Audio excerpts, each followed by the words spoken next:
Just for a second, think about the most fundamental rhythm of your entire life. I mean, that steady, persistent beat inside your chest.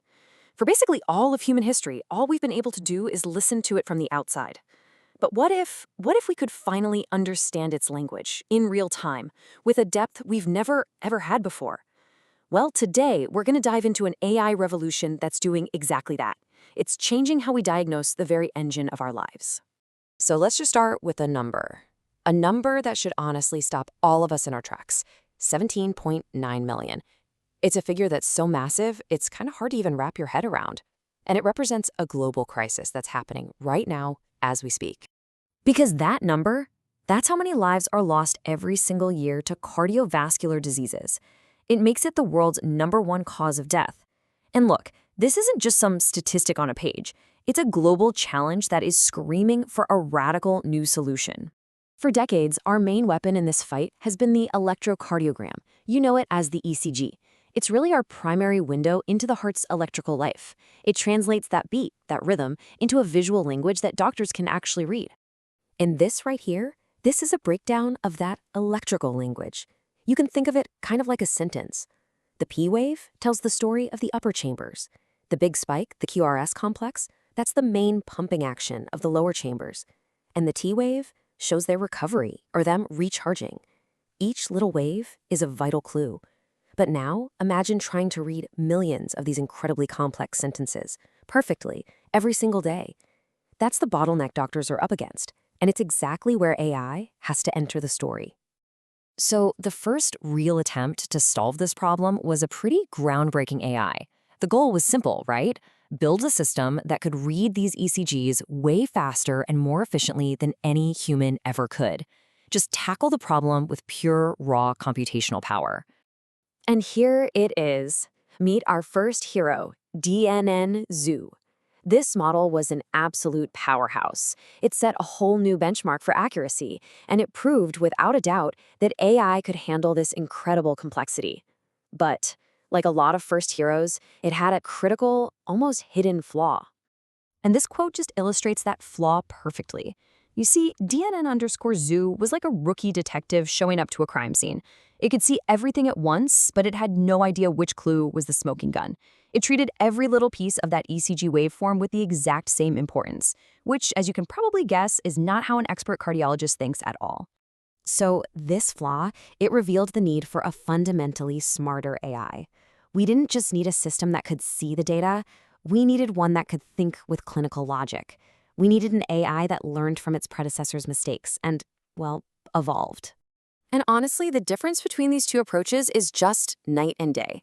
Where the old model saw the entire messy picture all at once, this new generation uses dynamic logic. It actually mimics a clinician's focused attention, so it knows how to zero in on the parts of the signal that truly matter for a diagnosis. And this new hero has a name, MSLT-CAF.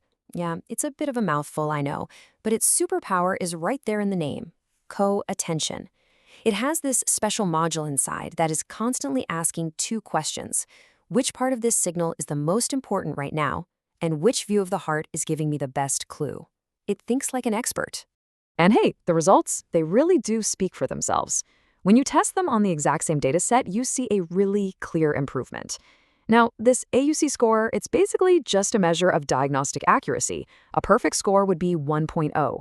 So that little jump from 0.918 to 0.927, it might not look like much, but it represents a huge leap in diagnostic intelligence. It proves that teaching an AI to think more like a doctor actually gets you better, more reliable results. But this whole evolution, it isn't just about getting a better score on a test. No, it's about a fundamental shift in philosophy. It's about creating an AI with an autonomous mindset, one that can operate independently and reliably out there in the real world. And this autonomy is built on three pretty incredible powers. First, you've got geometric alignment. This means it can intelligently reconstruct the view of a full 12-sensor hospital ECG, but using data from just a single sensor, like the one in your smartwatch. Second, it's lightweight, which means it's efficient enough to actually run on that watch without draining your battery. And third, and this is so important, it's explainable. It shows clinicians exactly how it reached a diagnosis, which is absolutely crucial for building trust. So let's focus on that lightweight power for a second. What kind of accuracy do you think you can get from an AI that's small enough to live on your wrist?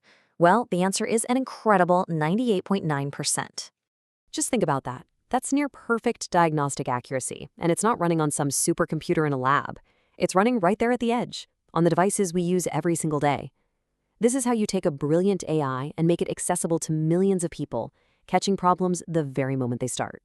Okay, so a brilliant AI is one thing, but to really tackle a problem on the scale of 17.9 million lives a year, our hero needs a support system. It needs to exist within a powerful, scalable, and really resilient ecosystem. So the backbone of this system is something called Apache Kafka. You can just think of it as a super secure, high-speed courier service. It's constantly and reliably transporting a massive stream of heartbeat data from millions of devices straight to the system's brain.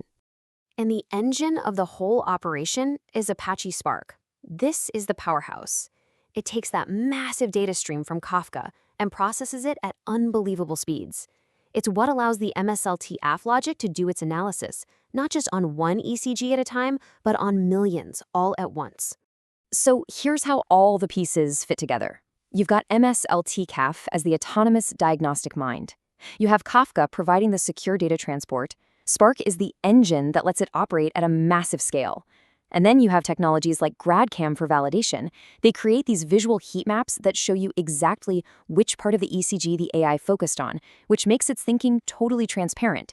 It's a complete, self-sustaining ecosystem designed for one single purpose: to save lives. And this brings us to the really profound conclusion from all this research. We're not just building better tools anymore. We are creating a path toward autonomous healthcare agents that can truly own the responsibility of saving a life. And that is a massive shift in what we expect from our technology. Which, of course, leaves us with one final and really critical question to think about. As these incredibly powerful and autonomous systems begin to take ownership of our most vital data, what does our role become in all of this?